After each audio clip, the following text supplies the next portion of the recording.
Oke, saya ulangi ya. Jadi grafiknya apabila semakin ke kanan bisa diartikan batuannya adalah shell ya. Sedangkan dia semakin ke kiri batuannya adalah pasir ya, non shell mungkin ya.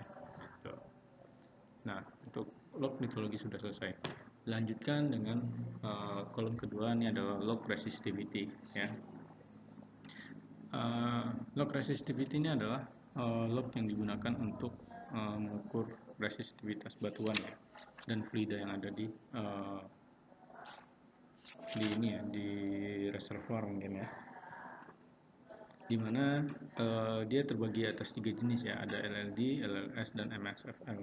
Jadi memang kalau kita oke, coba saya masuk ke slide sebentar ya. Jadi pada reservoir itu ada 3 saat, pada lubang bor maksudnya ya, pada lubang bor itu ada 3 kondisi yang terbentuk ya.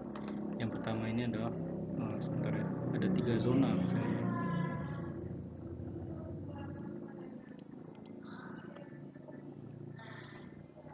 Maaf, sebentar ya, ini saya geser aja. Jadi ini ya, nah ada 3 zona yang terbentuk ya, ini adalah lubang bor ya, lubang pemborannya. Nah yang menggembung tadi ya, inilah yang kita sebut sebagai mud cake ya. Jadi ada kue lumpur lah ya, yang terbentuk karena lumpur pemboran ini fasa cairannya atau filtratnya itu masuk ke batuan yang porous dan permeable ya, atau reservoirnya. Nah ini, tapi kalau dia di lapisan yang sifatnya impermeable ya, contohnya mungkin batuan shell, itu tidak akan terbentuk si mud cake ya. Nah, pada pemboran ini ya ada 3 zona yang terbentuk pada saat aktivitas pemborannya. Ada flat zone, transisi zone, dan uninvaded zone ya. Dimana flat zone-nya adalah zona yang terinvasi ya oleh si filtrat lumpur ini ya, sehingga akan menyebabkan si resistivitas, saturasi, dan resistivitas mat filtratnya berbeda ya dibanding yang di zona yang tidak terpengaruhi. Nah itu ya, atau zona uninvaded. Nah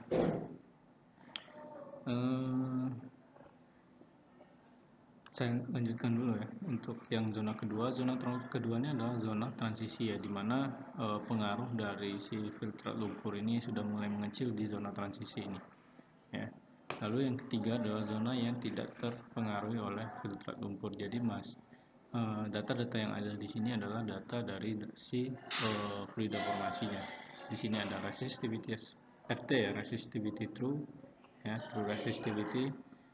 SH ini adalah hydrocarbon saturation, SW ini adalah water saturation, dan RW ini adalah water resistivity. Nah ini adalah data-data. Nah kembali ke slide yang tadi ya. Jadi untuk LLS, LLD, dan MSFL ini adalah log yang digunakan untuk mengukur resistivitas yang ada di ketiga zona ini tadi. Jadi yang untuk LLS ini adalah dia mengukur resistivitas pada zona ini, pada zona flat zone. Jadi LLS itu saya lupa ya, lateral rock short, S-nya itu adalah short, yang menunjukkan zona yang terdekat ya. Lalu yang ini adalah zona mediumnya ya, dan yang ini adalah zona yang terjauhnya atau depthnya. Nah, ini.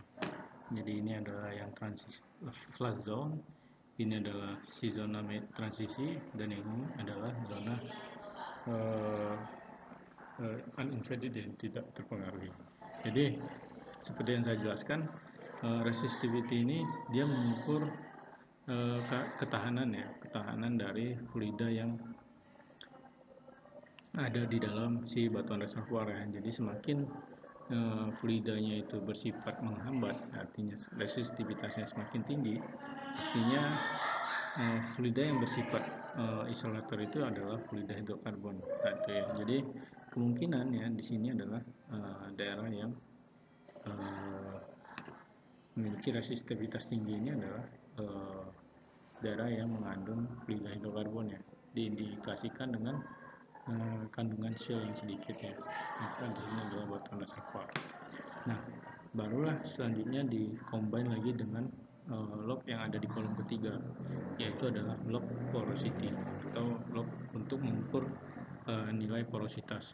Di sini dia ada log dt, yang dt ini adalah log sonic, lalu Rhobi ini adalah log density, dan NPHI nya adalah log neutron. Nah, ketiga log inilah yang penting yang perlu kita ketahui ya.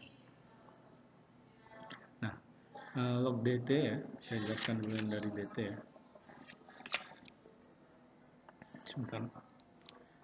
Log dt atau sonic log ini adalah alat yang mengukur kecepatan suara ya di dalam formasi. Kecepatan lambat suara ini dikenal sebagai interval transit time atau delta T ya. Nah, interval transit time ini adalah waktu yang diperlukan oleh gelombang suara untuk menempuh jarak 1 feet pada suatu batuan. Nah, satuannya adalah biasanya second per feet atau millisecond per feet ya biasanya. Nah, prinsip kerja dari si sonic log ini, jadi dia alat sonic toolsnya ini akan menembakkan gelombang suara ya berasal dari transmitternya dan akan merambat ke dalam formasi ya.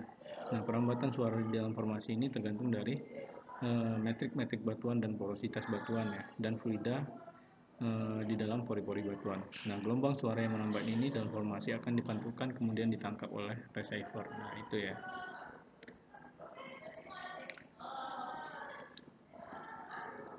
Nah, semakin besar transit time-nya atau delta T-nya, maka si batuan ini bersifat semakin poros ya. Nah, sedangkan batuan yang semakin masif atau semakin kompak, dia akan memiliki transit time atau delta T yang kecil ya. Jadi rambatan suaranya itu akan semakin cepat. Seperti itu.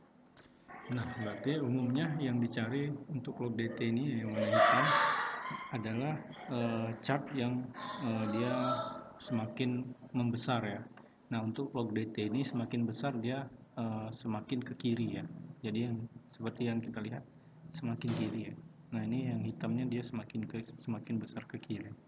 Nah, bisa dikatakan di sini adalah zona yang produktif ya, memiliki porositas berdasarkan data sonic ya.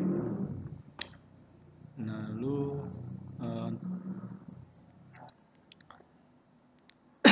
selanjutnya adalah data density ya, atau log density. Jadi log density ini adalah log yang digunakan untuk mengukur densitas dari suatu batuan ya, mulai dari metriknya serta fluida yang mengisi pori-pori batuan tersebut ya. Maka densitas yang diukur adalah density bulk-nya atau densitas dari total batuannya dengan satuan berupa gram per cc biasanya ya. Nah, ini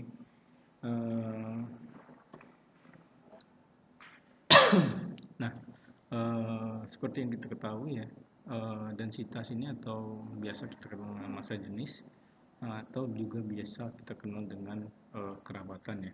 Jadi semakin tinggi suatu nilai densitas, maka kerapatan atau massa jenisnya akan semakin besar ya. Jadi yang paling bagus ya untuk log density ini adalah yang kita cari adalah nilai yang paling kecil, karena semakin kecil densitasnya maka si batuan memiliki pori yang sangat besar atau dia memiliki kerapatan yang kecil. Nah, untuk nilai Rhobi ini dia skalanya dari 1,65 sampai 2,68 ya untuk yang di sini ya. Jadi dia dari kecil ke besar ya. Jadi yang kita cari adalah yang grafiknya semakin ke kiri yang ya. Lalu neutron dan log neutron ya. Log neutron ini adalah salah satu log radioaktif juga ya, dimana analisa log yang dilakukan untuk menentukan porositas juga. Nah, prinsip kerja dari log neutron ini, log ini menembakkan partikel neutron ya ke dalam formasi secara terus-menerus ya dan konstan. Nah, partikel neutron yang ditembakkan ke formasi ini akan bertabrakan ya dengan ion H yang ada di pori-pori batuan ya. Sedangkan semakin banyak tabrakan antara partikel neutron dengan ion H yang ada di batuan reservoir ya, maka partikel neutron yang kembali akan semakin sedikit ya. Hal ini mengindikasikan porositas batuan besar ya. Begitu pula sebaliknya. Jadi kalau partikel neutronnya yang kembali sedikit